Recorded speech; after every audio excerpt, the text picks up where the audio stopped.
కావాల్సింది కనుక ఈ దేశం అంటే మట్టి కూడా.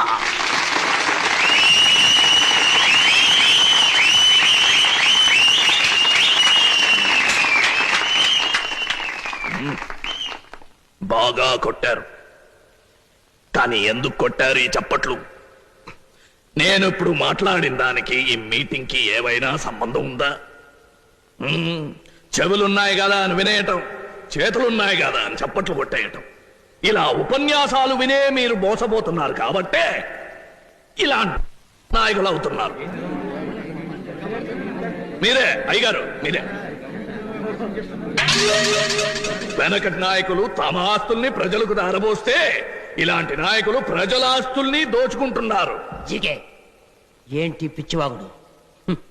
మాట్లాడింది చాలు గాని మర్యాదగా పోయి కూర్చో.